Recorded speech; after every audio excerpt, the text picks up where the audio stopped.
Tamara, the conference this year is looking at communication, and I know that you've been doing some really interesting work on video. Can you just tell us a little bit about that? Great. A lot of the work that I've been doing is actually how to embed video in a participatory way into adaptation projects. One of the things I hear all the time by program leads or different projects is, hey, let's give cameras and video to the community. I mean, that's really great, but I think that we need to have more rigor in that the video and photography projects we do actually have the same standards and rigor as the projects in which they're embedded. For example, we've been working on embedding participatory video into a participatory monitoring and evaluation process.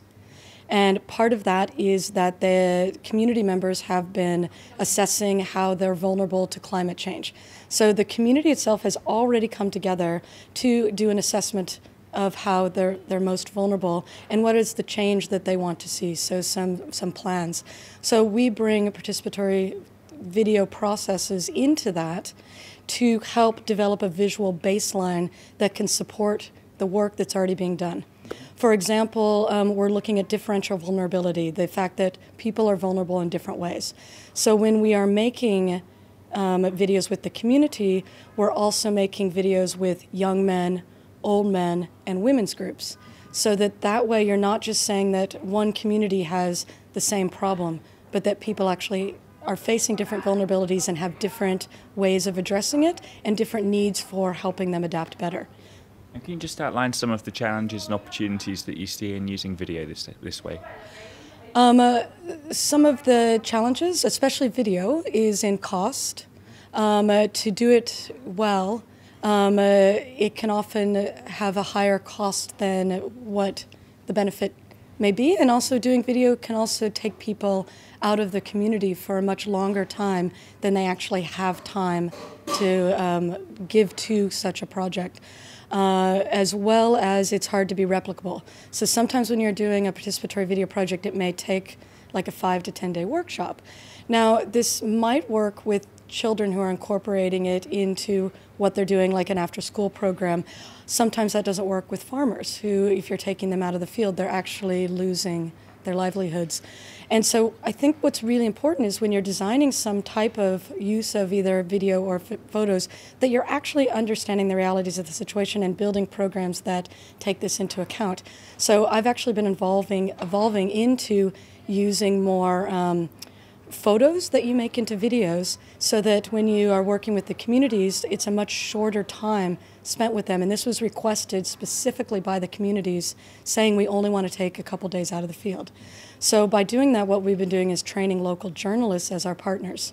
So we have care staff, local journalists working to learn how to make these videos using photos, and then they become the facilitators of making these videos. So it's not just dependent on an outside person like myself, it's actually building the capacity of the local community, or local care staff, of the local journalists, bringing them together to work with the communities so that this can become a more ongoing process. And what are some of the strengths of video over the more traditional methods that we might encounter? Of course, one of the biggest strengths that a lot of the people we work with may not be literate.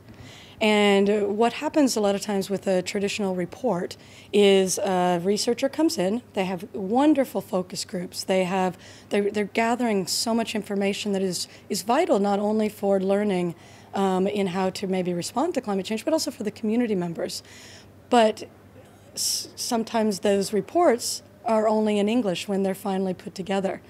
And by maybe making videos in the people's own language, you would be able to raise those issues in another way.